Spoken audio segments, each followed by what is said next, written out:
ओवैसी साहब बोलेंगे, योगी साहब उसका रिएक्शन देंगे, तो दोनों मिलकर के एक दूसरे को खेलेंगे। यही तो खेल खेल रहे हैं, मिलकर के जो नूरा कुश्ती खेली जा रही है, इसे उत्तर प्रदेश के अंदर खेल नहीं पाएंगे। आप 100 पे क्या 403 पे लड़ लिए, आप लड़िए 403 के ऊपर चुनाव। मुझे क्या लगता है, देखिए ओवैसी साहब बोलते हैं और योगी साहब उसके ऊपर जवाब देते हैं, तो लगने की कहाँ बात है, दिखाई दे रहा है। ये लगना तो तब होता है ना कि कोई चीज़ दिखाई ना दे रही हो तो दिखाई दे रहा है।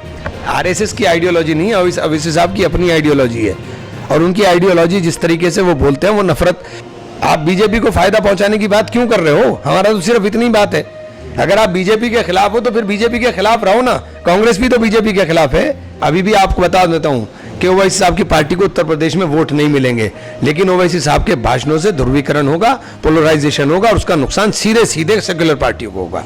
औकाफ की जमीन के ऊपर सबसे ज्यादा कब्जा हमारा ही है, मतलब हमारी कौम का ही कब्जा है। हमें डर नहीं लगता अल्लाह से। औकाफ की जमीन को हम ये समझते हैं कि हमारे बाप की है। कांग्रेस किसी जाति धर्म की पार्टी नहीं है, कांग्रेस देश की पार्टी है। आपको लगता है कि मुझे डर है, मैं अल्लाह के अलावा किसी से नहीं डरता, और जिस बेबाकी से मैं पहले बोलता था उसी बेबाकी से आज बोलता हूँ। नाज़रीन, अस्सलाम वालेकुम वरहमतुल्लाहि वबरकातुहू। आज आपका मेज़बान एक और बेबाक बेखौफ शख्सियत के साथ, एक ऐसा चेहरा जिसे यूपी में अपने दबंग अंदाज के लिए, अपनी बेबाकी के लिए जाना जाता है। आज हमारे साथ मौजूद है कांग्रेस के राष्ट्रीय सचिव, दिल्ली के प्रभारी जनाब इमरान मसूद साहब। इमरान मसूद साहब, आपका आमना सामना मीडिया और शाप टीवी में इस्तकबाल। शुक्रिया जनाब। इमरान मसूद साहब, जिस तरह से यूपी में इस सरकार में जिस तरह से अक़लियतों पर, मुसलमानों पर, दलितों पर, सभी पर जुल्म और सितम के पहाड़ तोड़े जा रहे हैं, मॉब लिंचिंग के वाक़यात हो रहे हैं, मसाजिद को बेहुरमत किया जा रहा है, उन पर हमले हो रहे हैं, साथ साथ दलितों पर भी अत्याचार हो रहा है। इन सभी मुद्दों को लेकर, ख़ासतौर से मुसलमानों की मॉब लिंचिंग को लेकर, आपकी पार्टी कांग्रेस पार्टी इस वक्त जो है जिस तरह से एग्रेसिव होना चाहिए था, जिस तरह से आवाज़ उठानी चाहिए थी, वो उठी नहीं। इसकी क्या वजह है? मुझे नहीं समझ में आता आप ये बात हमसे कैसे कह रहे हैं कि हमारा जो एक डेलीगेशन है, तमाम लीडरशिप उसके अंदर थी, सलमान खुर्शीद साहब थे, सुप्रिया श्रीने थी, और सब लोग कानपुर के अंदर गए थे। अभी कानपुर की घटना हुई है, कानपुर गए थे।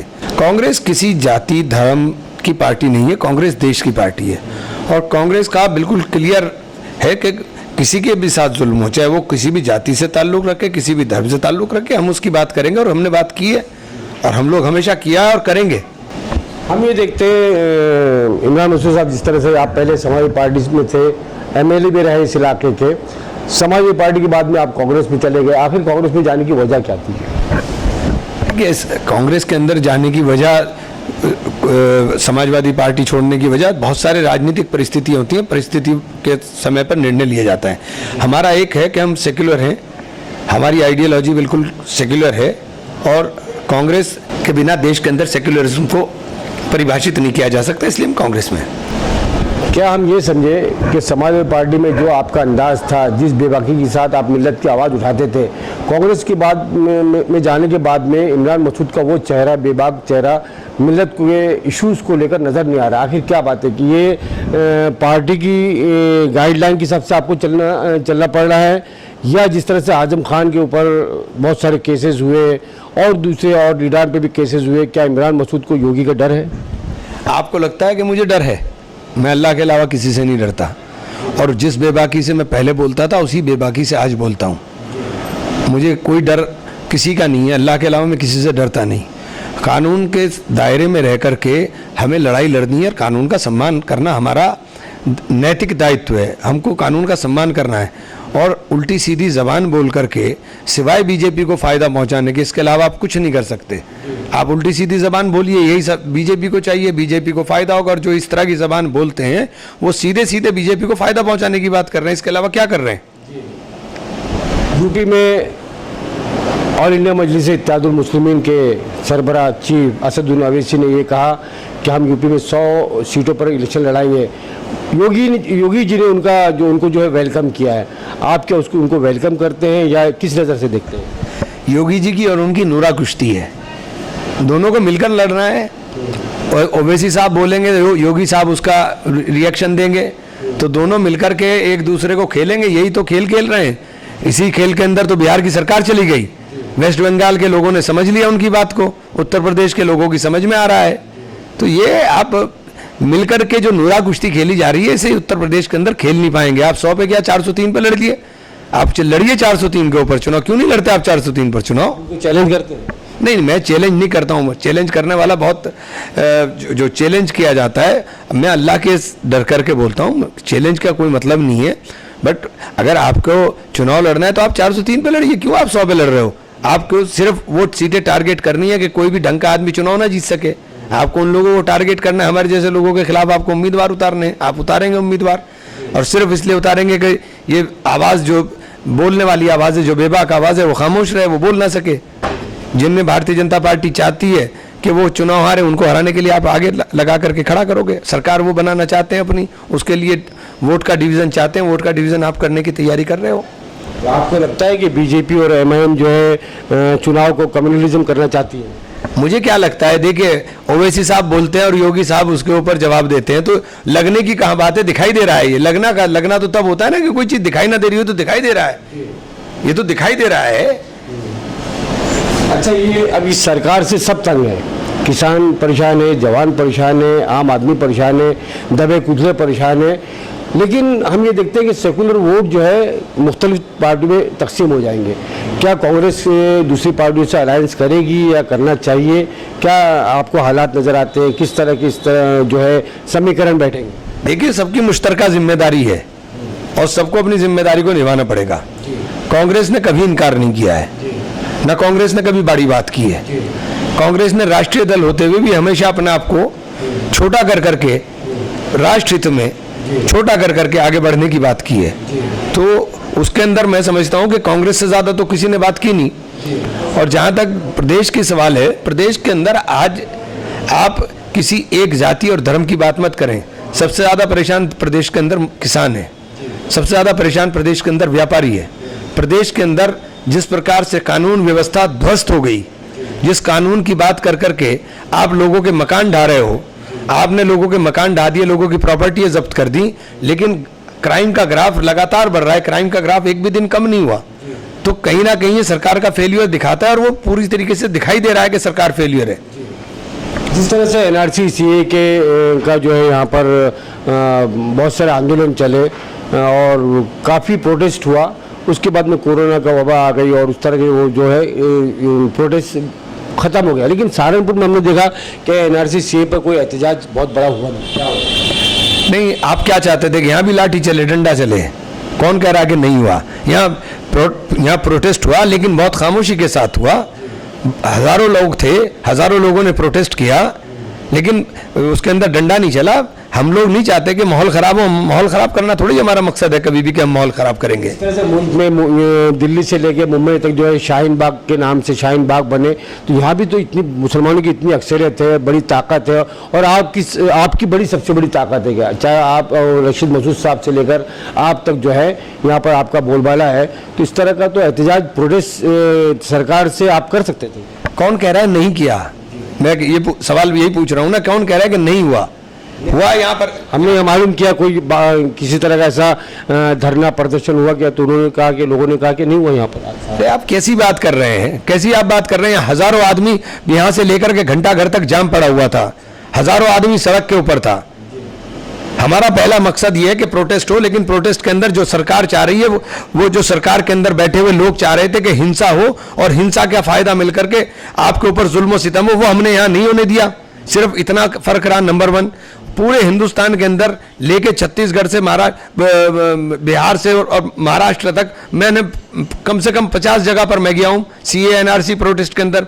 सीए एनआरसी प्रोटेस्ट के अंदर मारे गए लोगों के यहाँ सबसे पहले हम लोग पहुंचे उनकी मदद करने के लिए, चाहे वो कानपुर में हो, चाहे वो फिरोजाबाद में हो, मेरठ में हो, बिजनौर में हो, संभल में हो, जहां जहां मौतें हुई थी वहां कांग्रेस के नेता गए, हम लोग खुद गए, प्रियंका गांधी गई। तो आप ये बात कैसे कह देंगे कि हमने नहीं लड़ाई लड़ी? हमने लड़ाई लड़ी, हमारे बाद सबने खड़े होने का काम किया। चलिए मान लेते हैं, आपकी बात बिल्कुल हम मानेंगे। एनआरसी सीए के बाद में उसके हमने देखा कि दिल्ली में ख़ास तौर से जिन लोगों ने, जो नौजवान लीडर थे, चाहे जामिया मिल्लिया के हो या और जो स्टूडेंट्स की जो विंग थी, उन पर मुकदमात दायर कर दिए गए। उनको यूपी में खुद जो है यहाँ पर बहुत से लोगों की जायदाद जब्त करने का भी की धमकियाँ दी गई, जायदाद जब्त की गई। तो आप लोगों ने इस पर क्या फैसला किया, क्या? देखिए, मुजफ्फरनगर के अंदर हुआ था, सबसे पहले मुजफ्फरनगर की दुकानें खुलवाने के लिए मैं खुद गया था और हमारा ही डेलीगेशन कांग्रेस का ही आगे लीड कर रहा था। सीए एनआरसी के अंदर जो लड़का मरा था, उस लड़के की बेवा को डिलीवरी होने तक प्रियंका गांधी खुद उसको मॉनिटर कर रही थी, क्योंकि वो हामला थी। उसको हर चीज़ की मदद लेकर, कानूनी मदद से लेकर तमाम मदद, जो हमारा लड़का मुजफ्फरनगर का डेथ हुआ था उसकी हमने की। मेरठ के अंदर हम गए, 5 लोगों को, 5 थे या 7 लोग थे, 6 लोग थे, 6 लोगों को, 6 के 6 लोगों के घर गए, सबको जाकर के जो हमारे से मदद हो सकती थी मदद करने का काम किया। तो हमारा काम, हमने अपने काम में कोई कोताही ना की, ना करेंगे। अगर असदुद्दीन अवैसी साहब, उनका कहना है कि दिल्ली में अभी 1 हफ्ता पहले उन्होंने एक वहाँ पर मौजूद थे, वो अपनी तकरीर के दौरान ने कहा, किसी ने सवाल किया कि आप दूसरों के साथ में अलायंस क्यों नहीं करते कि ताकि जो है वोटों का बंटवारा ना हो। तो कहते मैं तो राज़ी हूँ, बोलिए किसी को अगर मुझे लेना चाहते हैं तो। क्या कांग्रेस उनके, अगर वो चाहेंगे तो कांग्रेस उनको साथ में लेना चाहेगी? तो फिर विश्व हिंदू परिषद को भी साथ लीजिए ना, फिर ये क्या बात हो गई? आपकी आइडियोलॉजिकल कमिटमेंट्स कैसे हो रहे हैं? जिस जबान को ओवैसी साहब बोलते हैं या जिस तरह से ओवैसी साहब प्रचार करते हैं, उसको अगर आप दूसरे के चश्मे से देख रहे हैं तो फिर उन लोगों को भी तो देखिए ना कि जो तो आपके खिलाफ बोलते हैं। तो हमारा कम्युनल लाइन के ऊपर, किसी भी सूरत में हम कम्युनल लाइन के ऊपर अलायंस के खिलाफ हैं, कोई भी हो उसके अंदर। तो आप क्या समझते हैं कि ओवैसी साहब की जो आइडियोलॉजी है वो आरएसएस की आइडियोलॉजी है? आरएसएस की आइडियोलॉजी नहीं है, ओवैसी साहब की अपनी आइडियोलॉजी है। और उनकी आइडियोलॉजी जिस तरीके से वो बोलते हैं, वो नफरत उनके भाषणों से और उनकी बातों से, जो छोटे ओवैसी साहब हैं, जिस तरह से आप अगर किसी के भगवान के बारे में अपमान का जनक शब्दों का प्रयोग करोगे और ऐसे अल्फाज का इस्तेमाल करोगे जो नाजेबा हो, तो आप क्या उम्मीद करते हो कि दूसरा आपके लिए खीर बांटता फिरेगा? वो भी आपके लिए बोलेगा तो शर फैलेगा। शर तो अल्लाह को पसंद ही नहीं है। वो तो कहते हैं कि हम तो मुसलमानों पर जो जुल्म हो रहा है पूरे कौमी सतह पर, उसके खिलाफ आवाज़ उठा रहे हैं, जुल्म के खिलाफ आवाज़ उठा रहे हैं। हम इंसाफ चाहते हैं, अपना हक चाहते हैं जो मुसलमानों को दिया नहीं जा रहा है। तो आप हक दिलाने के लिए जो जबान बोलते हो उससे सीधे सीधे बीजेपी को फायदा होता है। तो आप ऐसी जबान मत बोलो ना कि जिससे बीजेपी को फायदा हो। आप बीजेपी को फायदा पहुंचाने की बात क्यों कर रहे हो? हमारा तो सिर्फ इतनी बात है, अगर आप बीजेपी के खिलाफ हो तो फिर बीजेपी के खिलाफ रहो ना। कांग्रेस भी तो बीजेपी के खिलाफ है, बहुत सारी पार्टियां बीजेपी के खिलाफ हैं। तो इस तरह का सवाल आया कि अगर ओवैसी साहब जो है यूपी में चुनाव लड़ते हैं तो कम्युनल फोर्सेस जो है वो हावी हो जाएगी और सेकुलरिज्म का नुकसान होगा या सेकुलर पार्टी को नुकसान होगा। तो उनका कहना है कि इससे पहले तो मैं नहीं लड़ा, तो क्यों नहीं जीती समाजवादी पार्टी, कांग्रेस, इनकी हुकूमत क्यों नहीं बनी? इस पर आप क्या कहना चाहेंगे? ओवैसी साहब ये जो बड़ी मीठी मीठी बातें करते हैं, ओवैसी साहब को कुछ कहने की ज़रूरत नहीं है। अभी भी आपको बता देता हूँ कि ओवैसी साहब की पार्टी को उत्तर प्रदेश में वोट नहीं मिलेंगे, लेकिन ओवैसी साहब के भाषणों से ध्रुवीकरण होगा, पोलराइजेशन होगा और उसका नुकसान सीधे सीधे सेक्युलर पार्टियों को होगा। इमरान मसूद साहब, हम जानना चाहते हैं कि आप अगला इलेक्शन आप कहाँ से लड़ना चाहेंगे? जहाँ से पार्टी लड़ाएगी वहाँ से लड़ूंगा, नहीं लड़ाएगी नहीं लड़ूंगा। सवाल ये कि हमारे यहाँ जो लड़कियाँ इर्तिदाद के शिकार हो रही हैं या गैर कौम में जाके शादी कर रही है, इसकी रोकथाम के लिए क्या जरिया है और आप लोग इस्लाह माशरा के लिए आप लोगों ने क्या किया? हिंदुस्तान के अंदर कानून है और कानून का राज होना चाहिए, ये बेकार की बातें हैं। नहीं, हमारी जो कौम की जो बेटियां हैं वो जा रही हैं, चाहे आटे में नमक के बराबर हो, तो आप लोग की जिम्मेदारी भी तो, ये उलमा करम की जिम्मेदारी नहीं है ना कि वो इस्लाम माशरा करे या मजहबी नुक्ते नज़र से उनको सिखाए कि नहीं भाई ये गलत है, आप जा रही हैं, आप इस्लाम से खारिज हो जाएंगी, ईमान से खारिज हो जाएंगी। तो आप लोग की भी, आप क्योंकि कौम के रहनुमा है, आपकी भी जिम्मेदारी कहीं ना कहीं बनती है ना। ये देखिए, ये अगर आप देश के अंदर कानून को मानते हैं तो फिर कानून की बात करिए, फिर कानून की बात करिए। कानून के अंदर सबको इख्तियार है और ये जो आप बात कर रहे हैं ऐसा कुछ नहीं हो रहा है, कहीं भी कुछ नहीं हो रहा है। ये समाज के अंदर जो लोग रहने वाले लोग हैं, ये उनका निर्णय है, ये उनका फैसला है कि उनको क्या करना है क्या नहीं करना है। ये कंट्रोवर्शियल इश्यूज को भारतीय जनता पार्टी के हैं, ये वही उठाती है, हमें इनसे कोई लेना देना नहीं है। औकाफ की बहुत सारी ज़मीनें हैं यूपी में से लेकर दिल्ली तक, उसके लिए आप लोगों ने क्या कुछ कोशिश करेंगे कि वो औकाफ की ज़मीनें जो है मुसलमानों के हवाले की जाए या पूरे मुल्क के लिए काम आए? जो सरकार का कब्ज़ा है और बहुत सा माफियाओं का कब्ज़ा है, उस पर आप लोग क्या करेंगे? औकाफ की ज़मीन के ऊपर जो मेरी जानकारी है, औकाफ की ज़मीन के ऊपर सबसे ज़्यादा कब्ज़ा हमारा ही है। मतलब हमारे से मतलब हमारी कौम का ही कब्ज़ा है। हमें डर नहीं लगता अल्लाह से। औकाफ की ज़मीन को हम ये समझते हैं कि हमारे बाप की है। अल्लाह की ज़मीन के ऊपर कब्ज़ा करने से मुसलमान डरता नहीं है। और उन चीज़ों को डर अल्लाह का होना चाहिए। कानून की तो आप बात करेंगे, कानून से क्या करेंगे, सरकार में आएंगे तब औकाफ की प्रॉपर्टी के लिए। औकाफ के अगर सारी की सारी प्रॉपर्टी औकाफ की फ्री हो जाए और औकाफ का पैसा आ जाए तो आपके माशरे के अंदर ज़रूरत न रहे किसी भी मदद के लिए दूसरे की तरफ देखने की। मिल्लत को, खासतौर से मुसलमानों को इस मौजूदा हालात में किस जानिब तवज्जो देनी चाहिए? क्योंकि हमारी समाजी, मिली, तालीमी बहुत सारे मसाइल हैं। किस तरह तवज्जो दी जाए कि मुसलमान जो है इन मुश्किलों से बाहर निकल आए? सबसे पहले अपने बच्चों की तालीम के ऊपर ध्यान दें, तालीम करें। तालीम के अलावा आपके बचने का कोई रास्ता नहीं है। जब तक आपके पास तालीम नहीं होगी, आपको समझ ही नहीं होगी चीज़ों की, और जब तक आप चीज़ें नहीं समझेंगे तब तक कोई रास्ता हासिल होने वाला नहीं है। तो ये आज के दौर में सबसे पहले मुसलमान के लिए ज़रूरी है कि मुसलमान तालीम हासिल करें। मुसलमान जिस तरह से तालीमी तौर पे या समाजी तौर पे या माशी तौर पे पसमानदा है, तो उनकी तालीमी पसमानदगी के लिए आपकी सरकार या आने वाली सरकार या आपकी पार्टी क्या फैसले करेगी? उनको किस तरह से सहूलत दी जा सकेगी? हमारी पार्टी का पहले भी 15 सूत्रीय कार्यक्रम था। जब यूपीए की सरकार थी, यूपीए की सरकार ने माइनॉरिटीज़ के लिए बहुत काम किया। माइनॉरिटीज़ के ख़ास तौर से माइनॉरिटी इंस्टीट्यूशन को खड़ा करने के लिए, माइनॉरिटी इंस्टीट्यूशन को चलाने के लिए। लेकिन जिम्मेदारी सिर्फ सरकार की नहीं है। अब सरकार के ऊपर सारी जिम्मेदारी मत डालिए। जिम्मेदारी हमारे बच्चों की तालीम की, तरबियत की हमारी अपनी है। जब तक हम अपनी जिम्मेदारी नहीं समझेंगे तब तक सरकार कुछ नहीं कर सकती है। हमें सबसे पहले ये अपने आप को तय करना पड़ेगा कि हमें बच्चों को अपने पढ़ाना है। फिर आखिरी सवाल, कहीं ना कहीं सियासी गलियारों में ये अफवाह गरम है कि इमरान मसूद जो है कांग्रेस छोड़ के समाजवादी पार्टी में आना चाहते हैं या आ जाएंगे? ये तो जब इस दिन मैं कांग्रेस में गया था उस दिन से चलती हैं ये अफवाहों का क्या है? अफवाह ये तो कहता रहा हूँ मैं, जिस दिन से कांग्रेस में गया उसी दिन से चलता है ये सब। ये कोई नई बात तो है नहीं। ये थी इमरान मसूद साहब से हमारी बेबाक गुफ्तगू, और उन्होंने बहुत अच्छे सवालात का जवाब दिया हमारे आप सभी नाज़रीन का। और मैं इमरान मसूद साहब का शुक्रिया अदा करूँगा। बहुत बहुत शुक्रिया साहब, बहुत बहुत शुक्रिया। दोस्तों, आप सभी का बहुत बहुत शुक्रिया। जय हिंद, जय भारत।